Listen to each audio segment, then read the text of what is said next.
तो बच्चों कैसे हैं आप सब? बहुत-बहुत स्वागत है आपका आज की इस वीडियो में। आज का ये वीडियो क्लास 12th के बच्चों के लिए बहुत ज़्यादा ख़ास होने वाला है क्योंकि इस वीडियो में हम लोग देखने वाले हैं बच्चों क्लास 12th का जो आपका सब्जेक्ट है फाइन आर्ट का जिसे आप पेंटिंग भी कहते हैं और हिंदी में जो पेपर आता है आपका चित्रकला सैद्धांतिक करके आता है। तो इसका एक इम्पॉर्टेंट हम लोग यहाँ पर सैंपल क्वेश्चन पेपर देखने वाले हैं। आपको तो पता ही है आपका बोर्ड एग्ज़ाम जो होने वाला है पेंटिंग का वो 27 फरवरी को होने वाला है, ठीक है? 27 फरवरी 2026 को। तो आप में से बहुत सारे बच्चे डिमांड कर रहे थे कि सर एक सैंपल पेपर लेकर के आइए जिसके अंदर आप हमें पैटर्न बता दीजिएगा कि कैसा पेपर आएगा हमारा, साथ ही साथ हमें ये बता दीजिएगा कि कौन-कौन से क्वेश्चन आ सकते हैं। तो फाइनली आपके इतने हेवी डिमांड पर मैं यहाँ पर एक इम्पॉर्टेंट सैंपल क्वेश्चन पेपर लेकर के आ गया हूँ और इसके अंदर ऐसे-ऐसे क्वेश्चंस करवाऊँगा जिसकी एग्ज़ाम में आने की संभावना बहुत ज़्यादा है। और देखिए अगर मैं पेंटिंग सब्जेक्ट की बात करूँ ना, तो 30 नंबर का छोटा-सा ये पेपर आता है, ठीक है? लिमिटेड सिलेबस है हमारा और उसी लिमिटेड सिलेबस के अंदर से लिमिटेड क्वेश्चन ही हर साल के पेपर में ऑलमोस्ट रिपीट होकर के आते हैं। जब मैंने 12th क्लास पास किया था अपना 2019 के अंदर, उस टाइम तक बच्चों मेरे पास पेंटिंग का सब्जेक्ट नहीं था। क्लियरली मैं आपको बता रहा हूँ। लेकिन फिर मैं उससे पहले से लगभग यहाँ पर यूट्यूब पे हूँ और पढ़ा रहा हूँ तो उसके बाद मैंने करीबन-करीबन मान लीजिए 4 से 5 साल लगभग पेंटिंग पढ़ाया है फिर भी, ठीक है? तो अब मुझे अच्छा खासा एक्सपीरियंस है पेंटिंग पढ़ाने का और ये ठीक-ठाक मुझे पता है कि कौन से क्वेश्चन आते हैं, कौन से क्वेश्चन नहीं आते हैं। 2019 में मैंने अपना बोर्ड एग्ज़ाम दिया था 12th का और अभी चल रहा है 2026, ठीक है? तो इतने सालों का गैप हो गया है, ठीक है? मतलब इतने साल गुज़र चुके हैं और मैंने पेंटिंग पढ़ाया है इतने सालों में, तो मैं आपको यहाँ पर पहले ही सैंपल पेपर के वीडियो में बोल देता हूँ ये तो पहला सैंपल पेपर का वीडियो है। इसके अलावा 4 से 5 सैंपल पेपर और मैं पेंटिंग का आपको करवा दूँगा। वन शॉट की वीडियो मैंने ऑलरेडी अपलोड कर दी है, ठीक है? जिन भी बच्चों ने वन शॉट का वीडियो नहीं देखा है, आई बटन में मैं आपको लिंक दे दूँगा, उस पर क्लिक करके देख लीजिएगा और चैनल के प्लेलिस्ट वाले सेक्शन में भी जाकर के देख सकते हैं। मैंने अलग से वन शॉट की प्लेलिस्ट भी बना दी है, फाइन आर्ट के लिए यानी पेंटिंग के लिए, ठीक है? डरिएगा बिल्कुल नहीं, आसान पेपर आता है पेंटिंग का जो करवाऊँगा उनको करके चले जाइए, अभी तक आपने ज़्यादा तैयारी नहीं किया है तो, इन्हीं में से पेपर आएगा, आप देख लीजिएगा, ठीक है? आपके जय भैया एनसीईआरटी वाले सर बोल रहे हैं ये बात अपने एक्सपीरियंस के आधार पर, ठीक है? और इतनी मेहनत कर रहा हूँ आपके लिए, तो इसलिए आप जो है एक वीडियो पर मतलब इस वीडियो पर 1 लाइक तो कर ही सकते हैं, ठीक है? और 1 लाइक का टारगेट रख लें छोटा-सा, चलिए, हम लोग यहाँ पर 700 लाइक्स का टारगेट रखते हैं इस वीडियो अगर आपने कंप्लीट करवा दिया तो डेफ़िनेटली मैं जल्दी-जल्दी वीडियोज़ लेकर के आऊँगा या फिर आप 100 प्लस कमेंट कर दीजिए। कमेंट क्या करना है? नीड, ठीक है? एक स्पेशल कमेंट बता रहा हूँ, नीड फाइन आर्ट एसक्यूपी ये आपका एक स्पेशल कमेंट है। 100 प्लस अगर आप कमेंट करवा देते हैं, तो मैं जल्दी-जल्दी आपके लिए पेंटिंग की वीडियोज़ लेकर के आऊँगा। मुझे भी तो पता चलेगा कितने सारे बच्चे इंटरेस्टेड है पेंटिंग के और वीडियोज़ के लिए, ठीक है? तो चलिए वीडियो शुरू करें। ओके।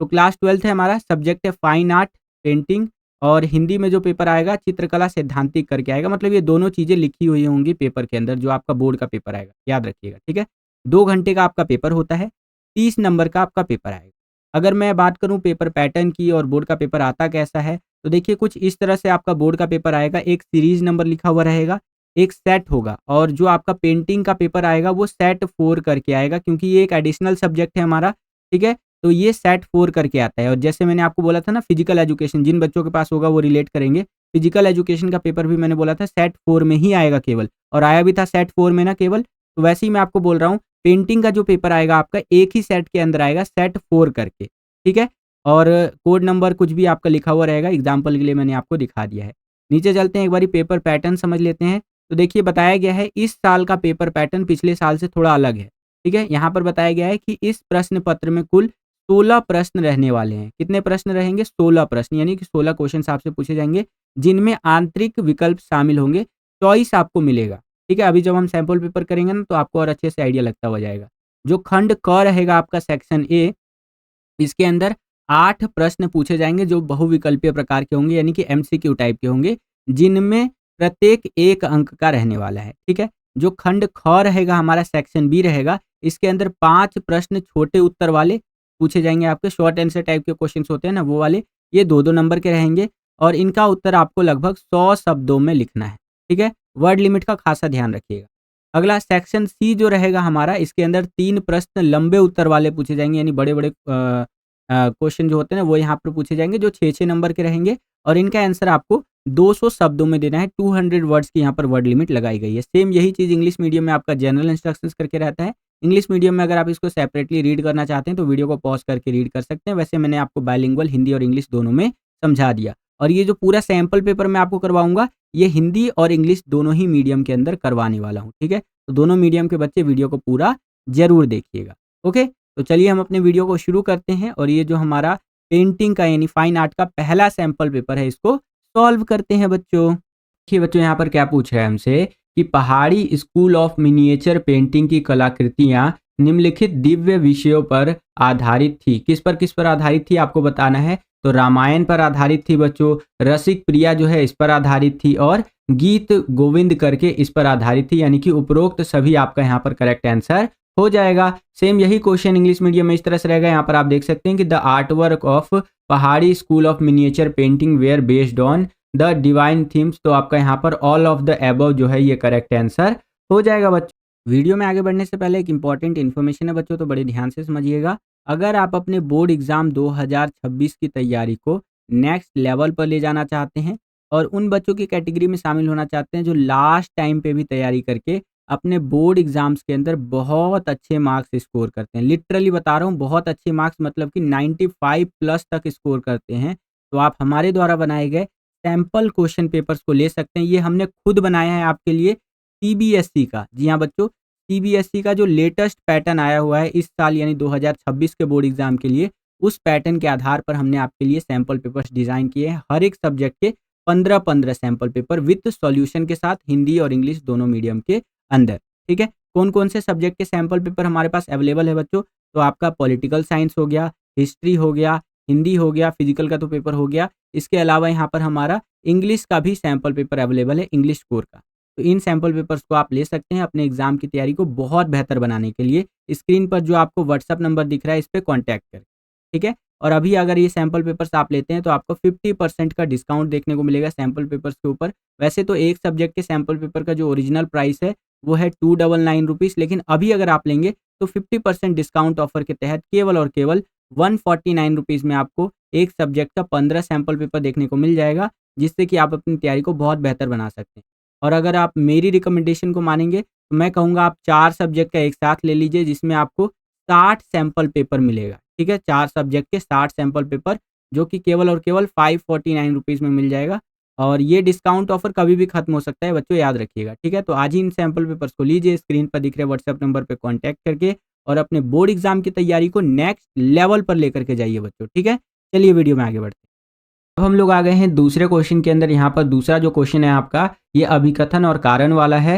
यहाँ पर अभिकथन देखिए क्या कह रहा है कि हमारे जो गुरु लोग होते हैं, हमारे जो टीचर्स होते हैं, वो हमें सर्वोच्च ईश्वर की गहराई को समझने में मार्गदर्शन करते हैं। जाहिर सी बात है, जैसा कि पेंटिंग हजरत निजामुद्दीन औलिया और अमीर खुसरो में देखा गया है बच्चों, ठीक है। अब यहाँ पर कारण क्या कह रहा है कि अपने गुरु की आज्ञा का पालन करके हम एक शांतिपूर्ण और समृद्ध समाज का निर्माण कर सकते हैं। जाहिर सी बात है भैया, हमें अपने गुरु का, अपने टीचर्स का पालन करना चाहिए, जो भी वो आज्ञा देते हैं। तो यहाँ पर दोनों ही बात बिल्कुल सही कह रहा है। तो इस हिसाब से जो फर्स्ट वाला ऑप्शन है कि ए और आर दोनों सत्य है और आर जो है ए की सही व्याख्या करता है, ये आपका करेक्ट आंसर हो जाएगा बच्चों। सेम यही क्वेश्चन इंग्लिश मीडियम में इस तरह से रहेगा, यहाँ पर आप देख सकते हैं। और ऑप्शन नंबर जो फर्स्ट है, both A and R true and R is the correct explanation of A, ये आपका करेक्ट आंसर हो जाएगा बच्चों। नेक्स्ट क्वेश्चन देखिए यहाँ पर क्या है कि साइड प्रोफाइल में चेहरों को रंगने का प्रयोग इसकी पहचान बन गया है। तो क्या पहचान बन गया है?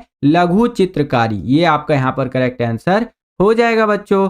आगे चलते हैं, अगला प्रश्न देखिए, यही क्वेश्चन इंग्लिश मीडियम में इस तरह से है कि the use of painting faces in side profile become the hallmark of dash. तो आपका मिनिएचर पेंटिंग्स यहाँ पर करेक्ट आंसर हो जाएगा। नेक्स्ट क्वेश्चन देखिए, पेंटिंग नंद यशोदा और कृष्ण अपने रिश्तेदारों के साथ वृंदावन जा रहे हैं, ठीक है जी, जो एक महत्वपूर्ण क्षण में स्वेच्छा से जिम्मेदारियां लेते हुए एक युवा के नेतृत्व गुणों को दर्शाता है। लघु कलाकार द्वारा चित्रित किया गया, किसके द्वारा चित्रित किया गया है? तो यहाँ पर नैन सुख जो है, ये आपका यहाँ पर करेक्ट आंसर हो जाएगा। सेम यही क्वेश्चन इंग्लिश मीडियम में इस तरह से रहेगा, यहाँ पर आप देख सकते हैं। और ऑप्शन नंबर जो थर्ड है नैन सुख, ये आपका करेक्ट आंसर हो जाएगा बच्चों। अब हम लोग आ गए हैं पांचवें क्वेश्चन के अंदर। यहाँ पर पांचवा क्वेश्चन भी आपका अभिकथन और कारण वाला है। तो अभिकथन क्या कह रहा है कि Mughal school of miniature painting का इस्तेमाल किया गया चित्रों की सुंदरता बढ़ाने के लिए सजावटी बॉर्डर है। ठीक है, इस तरह से कहा गया है। और कारण कह रहा है कि मुगल दरबार के कलाकारों ने पुष्प रूपांकनों और सोने का उपयोग किया उनकी पेंटिंग को शाही और भव्य रूप से भरपूर बनाए रखने के लिए। तो ये भी बात यहाँ पर इस तरह से सही कह रहा है। तो इस हिसाब से जो आपका फर्स्ट वाला ऑप्शन है कि ए और आर सत्य है और आर ए की सही व्याख्या करता है, ये आपका करेक्ट आंसर हो जाएगा। सेम यही क्वेश्चन इंग्लिश मीडियम में इस तरह से रहेगा। और सेशन यहाँ पर आप देख सकते हैं, रीजन देख सकते हैं, और ऑप्शन नंबर जो फर्स्ट है ये आपका यहाँ पर करेक्ट आंसर हो जाएगा बच्चों। नेक्स्ट क्वेश्चन देखिए, पेंटिंग बनी थानी सुंदरता का एक प्रतीक है जो निम्नलिखित की गुणवत्ता को प्रदर्शित करता है। किसकी गुणवत्ता को प्रदर्शित करता है? तो ये नारीत्व जो होता है ना, उसकी गुणवत्ता को, उसकी क्वालिटी को यहाँ पर एक तरह से दिखाता है। ठीक है, सेम यही क्वेश्चन इंग्लिश मीडियम में इस तरह से रहेगा, यहाँ पर आप देख सकते हैं। और आपका ऑप्शन नंबर जो सेकंड है ये करेक्ट आंसर हो जाएगा बच्चों। नेक्स्ट क्वेश्चन देखिए कि देवनागरी लिपि में फाल्कन ऑन वर्ड रेस्ट नामक मुगल स्कूल की अत्यधिक यथार्थवादी पेंटिंग राजा के संरक्षण में बनाई गई थी। किसके संरक्षण में बनाई गई थी? तो वह था भैया जहांगीर, आपका ये करेक्ट आंसर हो जाएगा। सेम यही क्वेश्चन आपका इंग्लिश मीडियम में इस तरह से रहेगा, यहाँ पर आप देख सकते हैं। और जहांगीर आपका करेक्ट आंसर हो जाएगा बच्चों। आगे चलते हैं, अगला क्वेश्चन देखिए, यूरोपीय कलाकारों से प्रभावित होकर अमृत शेरगिल के भारतीय मूल के समकालीन लेकिन गहरे मूल्यों ने उन्हें सरल उपयोग के माध्यम से ग्रामीण भारतीय महिलाओं के प्रति अन्याय, निराशा और दया व्यक्त करने में सक्षम बनाया। तो कैसे बनाया? विषय वस्तु और रचना संबंधी व्यवस्था, यहाँ पर आपका करेक्ट आंसर हो जाएगा। तो उपरोक्त सभी ये आपका बिल्कुल सही हो जाएगा। ठीक है, सेम यही क्वेश्चन इंग्लिश मीडियम में इस तरह से रहेगा। और ऑल ऑफ द अबव यहाँ पर आपका करेक्ट आंसर हो जाएगा बच्चों। आगे चलते हैं, अब हम लोग आ गए हैं अनुभाग ख यानी कि सेक्शन बी के अंदर, जिसके अंदर अब सीधा सीधा क्वेश्चन पूछेगा हमसे और उसका आंसर देना है। यहाँ पर कोई एमसीक्यू आपको देखने को नहीं मिलेगा। तो इस तरह से हमारा क्वेश्चन है कि अविंद्रनाथ टैगोर के एक शिष्य ने अपनी कलाकृति में पौराणिक विषयों के बजाय दिखाया कि कैसे पुरुष, महिला और मजदूर जीत हासिल करने के लिए अपनी दिनचर्या में लगन से लगे रहते हैं। ठीक है, अविंद्रनाथ टैगोर के एक शिष्य है, उन्होंने अपनी कलाकृति के अंदर दिखाया कि कैसे यहाँ पर पुरुष जो होते हैं, जो महिलाएं होते हैं, जो मजदूर होते हैं, वो जीत को हासिल करने के लिए अपने डेली लाइफ में लगे हुए रहते हैं। ठीक है, तो इस तरह से यहाँ पर बातें बोल रहा है। अब देखिए 2 पॉइंट में कुछ और बातें आपको कह रहा है यहाँ पर कि यह संवेदनशील कलाकार कौन था और आपके अध्ययन के दौरान कौन सी मूर्तिकला मांसपेशियों की गति और मानव रूप और मजदूरों के यथार्थवादी मॉडलिंग के माध्यम से इसे दर्शाती है। और दूसरे पॉइंट में कह रहा है वर्णन करे कि कैसे एकता की ताकत जीत दिलाती है जैसा कि इस मूर्तिकला में दिखाया गया है। तो भैया एकता में बल है, जाहिर सी बात है। अब देखिए आंसर क्या होगा आपका, कलाकार का नाम बता रखा है कि डीपी राय चौधरी करके ये नाम है इनका, और मूर्तिकला आपका यहाँ पर ये इसके संदर्भ में है जो अभी हमने बात किया। और शीर्षक की बात करें तो श्रम की विजय, ये आपका करेक्ट आंसर हो जाएगा। श्रम की विजय ये आपका टाइटल हो जाएगा कि भैया जितना मेहनत करोगे उसी हिसाब से आपको सक्सेस मिलेगा या प्राप्त होगा। ठीक है, और विवरण की बात करें तो यहाँ पर आप लिख सकते हैं 3 आयामी है, शक्तिशाली रूप से तैयार किया गया है। ठीक है, टीम वर्क का यथार्थवादी प्रतिनिधित्व करता है। तो इस तरह से आप यहाँ पर देख सकते हैं बच्चों। ओके, वीडियो अगर पसंद आ रहा है तो लाइक भी करते चलिएगा। यही आपको इंग्लिश मीडियम में भी मैं दिखा देता हूँ। यहाँ पर यही क्वेश्चन आपका इंग्लिश मीडियम में कुछ इस तरह से रहेगा, ये आप अपनी स्क्रीन पर देख सकते हैं। और इसका जो आंसर आपको लिखना होगा इंग्लिश मीडियम में वो भी मैं आपको दिखा देता हूँ। तो इसका आंसर आप यहाँ पर देख सकते हैं, ये देख रहे हैं, की points that can be used in the answer. तो ये आपका यहाँ पर करेक्ट आंसर हो जाएगा। इनको आप आंसर के अंदर इस्तेमाल कर सकते हैं। जो सीबीएसई का ऑफिशियल मार्किंग स्कीम है वो मैं आपको यहाँ पर दिखा रहा हूँ 2024 के बोर्ड एग्जाम के लिए। ठीक है बच्चों, चलिए आगे चलते हैं। इसी क्वेश्चन के अंदर आपको एक अथवा दे दिया है, एक चॉइस दे दिया है, यानी कि अगर आपको ऊपर वाला क्वेश्चन नहीं आता है तो नीचे वाला जो क्वेश्चन है इसको आप अटेंड कर सकते हैं। इसके अथवा में, इसके चॉइस में देखिए क्या क्वेश्चन हमसे पूछा है कि भारतीय कला के इतिहास में सबसे महान चित्रकारों में से एक माने जाने वाले उन्होंने यूरोपीय तकनीकों को शुद्ध भारतीय संवेदनशीलता के साथ जोड़ा है। वह पहले व्यक्ति थे जिन्होंने अपनी कलाकृतियों को सस्ती और आसानी से उपलब्ध कराने के लिए मुद्रित किया, जिससे ललित कला को जनता के करीब लाया गया। ठीक है जी, ये कुछ खास बात बता रहा है एक व्यक्ति के बारे में जो बहुत ज़्यादा महान थे और जिनको महान चित्रकारों में से एक मान सकते हैं आप। और उन्होंने बहुत सारे ऐसा काम किए जिससे कि आम जन तक जो उनकी कला है वो पहुंच सके। ठीक है, अब यहाँ पर देखिए क्वेश्चन के अंदर ही पूछ रहा है कि अपने पाठ्यक्रम से कलाकार का नाम और पेंटिंग की पद्धति और तकनीक की पहचान करें। कौन से कलाकार है, कैसी इनकी पेंटिंग की पद्धति थी, क्या तकनीक था, उसके बारे में बताना है। और वर्णन करें कि यह यथार्थवादी पेंटिंग रामायण से अनुकूलित हमें अहंकार के परिणामों से कैसे सावधान करती है। तो आंसर आप इस प्रकार से लिखेंगे। कलाकार कौन है भैया हमारे यहाँ पर, तो राजा रवि वर्मा जी है। पेंटिंग की बात करें तो पेंटिंग हो जाएगा आपका राम सागर का गौरव, जीतते हुए ऑयल पेंटिंग यथार्थवादी, ये आपका यहाँ पर पेंटिंग हो जाएगा। विवरण की बात करें तो आप लिख सकते हैं कि आपका ऊर्ध्वाधर संरचना है, यहाँ पर पौराणिक विषय वस्तु देखने को मिलती है, समुद्र देवता के अहंकार को कुचलना हमें देखने को मिलता है, जनता के लिए संदेश देखने को मिलता है। इस तरह से आप विवरण यहाँ पर दे सकते हैं बच्चों। वीडियो को पॉज करके पूरा का पूरा रीड भी आप कर सकते हैं। सेम यही क्वेश्चन बच्चों आपका यहाँ पर इंग्लिश मीडियम में इस तरह से रहेगा, यहाँ पर आप देख सकते हैं इस तरह से। और इसका जो आंसर आपको लिखना है वो भी मैं आपको दिखा देता हूँ बच्चों। तो इसका आंसर आप यहाँ पर देख सकते हैं, ये रहा आपकी स्क्रीन पर आंसर। ठीक है बच्चों, आर्टिस्ट जो है हमारे राजा रवि वर्मा जी है, पेंटिंग यहाँ पर आप देख सकते हैं और डिस्क्रिप्शन आपको यहाँ पर बता रखा है। ओके बच्चों, चलिए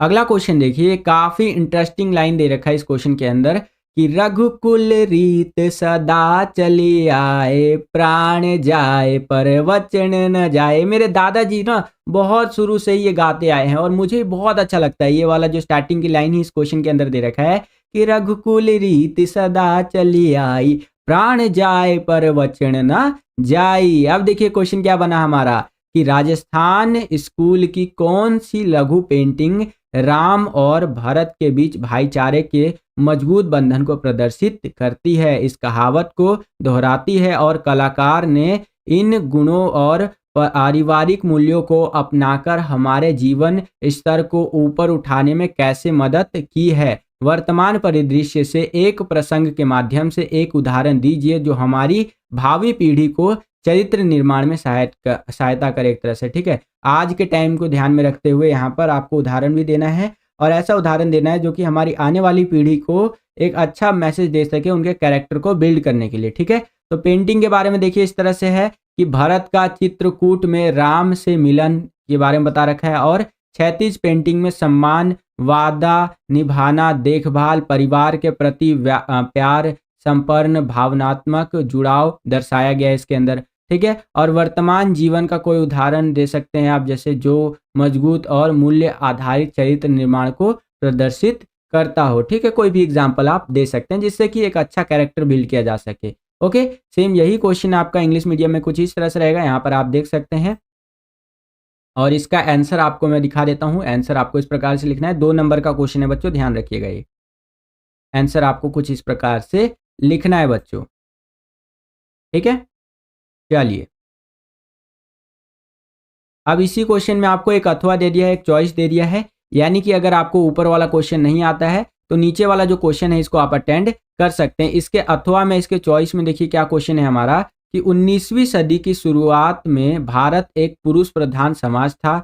यहाँ पर महिला सशक्तिकरण उनके बहुमुखी व्यक्तित्व को दिखाया और उन्हें पारंपरिक मानदंडों पर काबू पाने का प्रदर्शन किया है।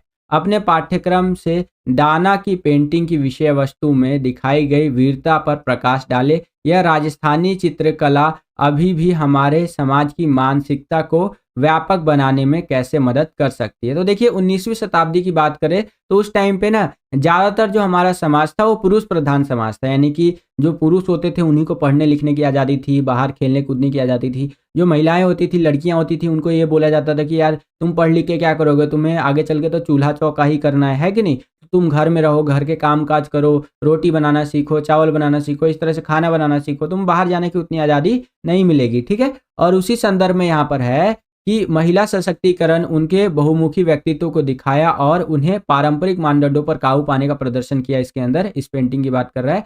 तो अपने पाठ्यक्रम में जो आपका दाना की पेंटिंग है, इसकी विषय वस्तु से दिखाई गई वीरता पर आपको प्रकाश डालना है और यह राजस्थानी चित्रकला अभी भी हमारे समाज की मानसिकता को व्यापक बनाने में कैसे मदद कर सकती है, उसके बारे में आपको बताना है। तो पेंटिंग जो है आपका वो चौगान खिलाड़ी और राजस्थानी स्कूल है। और प्रेरणा की बात करें तो खड़ी पेंटिंग है ये, ठीक है। और राजकुमारी का अन्य साथियों के साथ खेलना, चौगान या पोलो का खेल दिखाया गया है, आत्मविश्वासी राजकुमारी दिखाई गई है, स्वतंत्रता, व्यक्तित्व, समान अधिकार, नेतृत्व के गुण, इस तरह की चीज़ें हमें यहाँ पर दिखाई गई हैं बच्चों। तो इस तरह से आंसर आप लिख सकते हैं। सेम यही क्वेश्चन आपका इंग्लिश मीडियम में इस तरह से रहेगा, ये आप अपनी स्क्रीन पर देख सकते हैं। और इसका जो आंसर आपको लिखना है बच्चों, वो भी मैं आपको दिखा देता हूँ। तो ये आप अपनी स्क्रीन पर देख सकते हैं, इस प्रकार से इसका आंसर आपको लिखना है बच्चों इंग्लिश मीडियम में। ओके, चलिए अब हम लोग आ गए हैं 11वें क्वेश्चन के अंदर। यहाँ पर 11वां क्वेश्चन देखिए क्या है कि इस मूर्ति कला में एक नेता और एक कलाकार के रूप में गणेश की दिव्य शक्ति का पवित्र प्रतिनिधित्व गुफा और मंदिर की मूर्तिकला के स्वदेशी चरित्र के साथ दर्शाया गया है। ठीक है जी। अब यहाँ पर देखिए क्या कह रहा है कि उपयोग की गई सामग्री और उसके मूर्तिकार को लिखें। जो उपयोग की गई सामग्री है वो क्या है और जो मूर्तिकार है वो कौन है, वो आपको बताना है। इस मूर्तिकला का आलोचनात्मक विश्लेषण करते समय किसी नेता और कलाकार की कुछ विशेषताओं की पहचान करें जो आपको प्रेरित करती है। तो आंसर इस तरह से लिखेंगे आप, मूर्तिकार कौन है, पीवी जानकी राम जी हैं हमारे यहाँ पर। और सामग्री कौन सी इस्तेमाल की गई है इसके अंदर, धातु और ऑक्सीकृत तांबा इस्तेमाल किया गया है। ठीक है। और विश्लेषण की बात करें, एनालिसिस की बात करें तो गैर यथार्थवादी प्रतिनिधित्व देखने को मिलता है, नृत्य मुद्रा देखने को मिलती है, शंख और गदा देखने को मिलती है। इस तरह से आप यहाँ विश्लेषण कर सकते हैं बच्चों। ओके, सेम यही क्वेश्चन इंग्लिश मीडियम में आपका कुछ इस तरह से रहेगा, यहाँ पर आप देख सकते हैं इस तरह से रहेगा। और इसका जो आंसर आपको लिखना है बच्चों वो भी मैं आपको दिखा देता हूँ। ये देखिए ये आंसर रहा इसका, इस तरह से आंसर इंग्लिश मीडियम में आपको लिखना है। ठीक है बच्चों, वही चीज़ है जो हिंदी में मैंने आपको बताया, वही चीज़ आपका इंग्लिश मीडियम में भी है, बस मीडियम चेंज हो रहा है, जो कंटेंट है अंदर का वो सेम टू सेम वही है। ठीक है। इसी क्वेश्चन में आपको एक अथवा देखने को मिलेगा, एक चॉइस देखने को मिलेगा। यानी कि अगर आपको ऊपर वाला क्वेश्चन नहीं आता है तो नीचे वाला जो क्वेश्चन है इसको आप अटेंड कर सकते हैं। इसके अथवा में इसके चॉइस में देखिए क्या क्वेश्चन हमसे पूछा गया है कि एम.एफ. हुसैन ने जीवन यापन के लिए अपने शुरुआती दिनों में सिनेमा के पोस्टर चित्रित किए। ठीक है। अपना जो जीवन है उसको चलाने के लिए स्टार्टिंग में उन्होंने क्या किया था कि जो सिनेमा के पोस्टर वगैरह होते हैं ना उनको उन्होंने चित्रित किया था। लेकिन उनकी कला शैली निखरती गई और बाद में कला में उनके महान योगदान के लिए भारत सरकार ने उन्हें पद्म श्री, पद्म भूषण और पद्म विभूषण से सम्मानित किया। ठीक है। धीरे धीरे उनका भैया निखार आने लगा उनके कला के अंदर, उनके आर्ट के अंदर। और बाद में चल के भारत सरकार ने, इंडियन गवर्नमेंट ने उन्होंने कई पुरस्कार उनको दिए, जैसे पद्म श्री हो गया, पद्म भूषण हो गया, पद्म विभूषण हो गया। इन सम्मानों से आपका एम.एफ. हुसैन को उन्होंने सम्मानित किया। ठीक है, इंडियन गवर्नमेंट ने। ठीक है।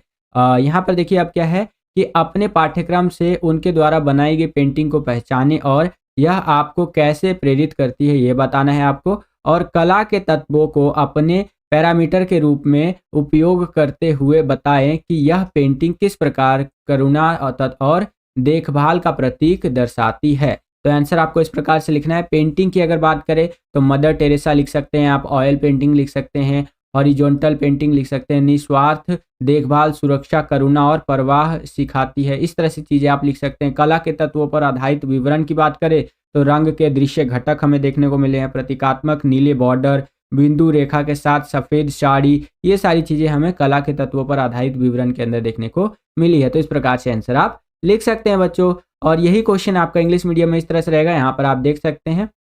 और इसका जो आंसर होगा इंग्लिश मीडियम में मैं वो भी आपको दिखा देता हूँ, ये आप यहाँ पर देख सकते हैं, ये रहा आंसर। ठीक है बच्चों, चलिए अगला क्वेश्चन देखिए। अब हम लोग आ गए हैं 12वें क्वेश्चन में। यहाँ पर क्या कह रहा है कि निम्नलिखित में से किसी एक के सौंदर्यात्मक सौंदर्य का मूल्यांकन करें जो शाही आकृतियों और शाही जानवरों के बीच संबंध और बंधन को दर्शाता है। ठीक है जी। पहला है यहाँ पर मुगल स्कूल से दारा सिकोह की बारात, तो इसके बारे में आपको बताना है। तो कलाकार लिख सकते हैं हाजी मदनी, प्रांतीय मुगल विद्यालय शाहजहां काल। ठीक है। और बारात में उत्सव, ऊर्ध्वाधर संरचना, भव्यता, ये सब चीज़ें आप यहाँ पर लिख सकते हैं। वीडियो को पॉज करके रीड भी आप कर सकते हैं बच्चों। सेम यही क्वेश्चन इंग्लिश मीडियम में आपका इस तरह से रहेगा, यहाँ पर आप देख सकते हैं। ठीक है। और आंसर आपको इस प्रकार से लिखते हुए चलना है, ये आप अपनी स्क्रीन पर देख सकते हैं। ये 12वें का ए का आंसर है बच्चों, ध्यान रखिएगा। क्वेश्चन नंबर आपका 12वां है और 12वें का ए का आंसर मैं ये दिखा रहा हूँ आपको, ठीक है। अब यहाँ पर 12वें का बी देख लेते हैं एक बारी। यहाँ पर बी बोले तो इसके अथवा में एक क्वेश्चन है, इसको देख लेते हैं। क्वेश्चन क्या है कि डेक्कन स्कूल से चांद बीबी पोलो खेलती हुई, ठीक है, इसके बारे में आपको बताना है। तो कलाकार कौन है ये अज्ञात है। उप विद्यालय गोलकुंडा डेक्कन स्कूल ऊर्ध्वाधन रचना है हमारी। चांद बीबी महारानी और उनके शाही घोड़े के रूप में पोलो का खेल खेलते हुए सभी 4 अलग अलग रंगों के सरपट दौड़ते घोड़े दिखाए गए हैं। तो इस तरह से आप यहाँ पर लिख सकते हैं। बाकी यही क्वेश्चन आपका इंग्लिश मीडियम में कुछ इस तरह से रहेगा। यहाँ पर आप देख सकते हैं कि Chand Bibi playing polo from Deccan school, और इसका आंसर आपको कुछ इस प्रकार से लिखना है बच्चों, ठीक है। ये आप अपनी स्क्रीन पर देख सकते हैं। चलिए अब हम लोग आ गए हैं 13वें क्वेश्चन के अंदर। यहाँ पर देखिए क्वेश्चन क्या है कि हमारा राष्ट्रीय ध्वज हमारे देश और उसके नागरिकों की पहचान है। जाहिर सी बात है भैया, हमारा जो प्यारा झंडा है हमारे लिए एक आइडेंटिटी के बराबर है, क्योंकि दुनिया में हम कहीं भी चले जाए, जापान जाए, लंदन जाए, ब्रिटेन जाए, बहरीन जाए, उनको क्या बोलेंगे? हम ये थोड़ी ना बोलेंगे भैया मैं यूपी से आया हूँ, भैया मैं राजस्थान से हूँ, भैया मैं बिहार से हूँ। उनको ये बोलेंगे अरे भैया हम इंडियन है, इंडियन, आई एम इंडियन, ये देखो हमारे भारत का झंडा, देखे हो दुनिया में सबसे ऊंचा होता है अपने भारत का झंडा, है कि नहीं। तो वही बात यहाँ पर बोल रहा है, हमारा राष्ट्रीय ध्वज हमारे देश और उनके नागरिकों की पहचान है, आइडेंटिटी है। यह साहस और बलिदान, शक्ति और ईमानदारी, वीरता और समृद्धि, धर्मनिरपेक्षता को अपनाने की हजारों कहानियां सुनाता है। बहुत सारी चीजें हमें अपने इसके अंदर देखने को मिलती है, क्योंकि यह गर्व से हमारे स्वतंत्र आकाश में ऊंची उड़ान भराता है, ठीक है, कि भैया हम एकदम आजाद हैं, यहाँ पर हम किसी के गुलाम नहीं है। क्या आपको लगता है कि हम अभी भी ये गुण अपने अंदर समाहित करते हैं? अपना दृष्टिकोण स्पष्ट करें और ये मूल्य हमारे देश की प्रगति में योगदान देने में किस प्रकार हमारी मदद कर सकते हैं, उसके बारे में आपको बताना है। तो इस तरह से आंसर लिख सकते हैं कि गुण जो हम अपनाते हैं, प्रेरणा जो हम अपने राष्ट्रीय ध्वज से प्राप्त करते हैं, यानी कि मोटिवेशन हम प्राप्त करते हैं, इसके निर्माण में शहीदों का योगदान है। साथ ही साथ भैया जाहिर सी बात है, हमारा जो राष्ट्रीय ध्वज का निर्माण हुआ, हमें जो आज़ादी मिली है, उसमें शहीदों का योगदान देखने को मिलता है। इसके रंगों का महत्व हमें देखने को मिलता है। नारंगी रंग जो है साहस और बलिदान को दर्शाता है, ठीक है। सफ़ेद रंग शांति को दर्शाता है, ईमानदारी को दर्शाता है, और हरा रंग जो है समृद्धि, वीरता को दर्शाता है, ठीक है। और जो धर्म चक्र है वो सीओ प्रतिबद्धता और निरंतरता, प्रगति, इनको दर्शाता है कि नहीं। तो इस तरह से आंसर आप लिख सकते हैं बच्चों। सेम यही क्वेश्चन आपका इंग्लिश मीडियम में इस तरह से रहेगा, ये आप अपनी स्क्रीन पर देख सकते हैं, और इसका जो आंसर आपको लिखना है वो आप अपनी स्क्रीन पर देख सकते हैं बच्चों। इस प्रकार से आंसर आपको लिखना है, ओके।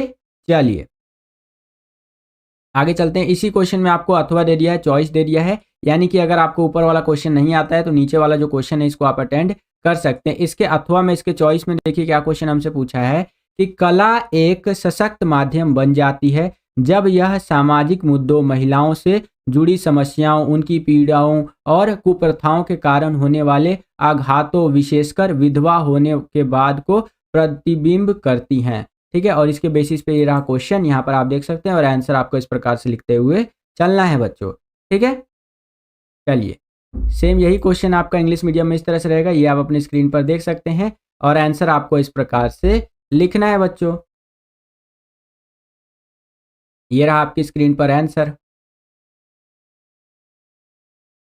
अब हम लोग आ गए हैं सेक्शन सी के अंदर, जिसको हिंदी में आप खंड ग भी बोलते हैं। इसके अंदर हमसे लॉन्ग आंसर टाइप के क्वेश्चंस, बोले तो दीर्घ उत्तरीय प्रकार के प्रश्न पूछे जाएंगे। तो चलिए इनको भी देख लेते हैं। 14वां क्वेश्चन देखिए क्या है कि ऐसा माना जाता है कि मुगल लघु चित्रकला की महिमा मुगलों के उदय के साथ उगते सूरज की तरह बढ़ी और मुगलों के सूर्यास्त के साथ कम हो गई। कि भैया ऐसा मान रहे हैं हम लोग कि जो मुगल लघु चित्रकला की महिमा है ना, वो मुगलों के साथ ही उसका उदय हुआ, और जैसे जैसे मुगलों का एक तरह से डोमिनेंस कम हुआ, उसके साथ उसका यहाँ पर जो महिमा है वो भी डूबता चला गया, ठीक है। अब यहाँ पर देखिए क्वेश्चन है कि मुगल लघु चित्रकला में निरंतर वृद्धि का वर्णन करते हुए इस कथन की पुष्टि आपको करनी है, और पेंटिंग कृष्णा द्वारा गोवर्धन पर्वत उठाते हुए को संक्षेप में आपको बताना है। तो इस तरह से आंसर आप लिखते हुए चल सकते हैं बच्चों। यहाँ पर आप देख भी सकते हैं, ठीक है, वीडियो को पॉज करके पूरा पूरा पढ़ सकते हैं। यहाँ पर कृष्णा जी के द्वारा जो पेंटिंग है उसका यहाँ पर वर्णन किया गया है, ठीक है, कृष्णा जी से संबंधित।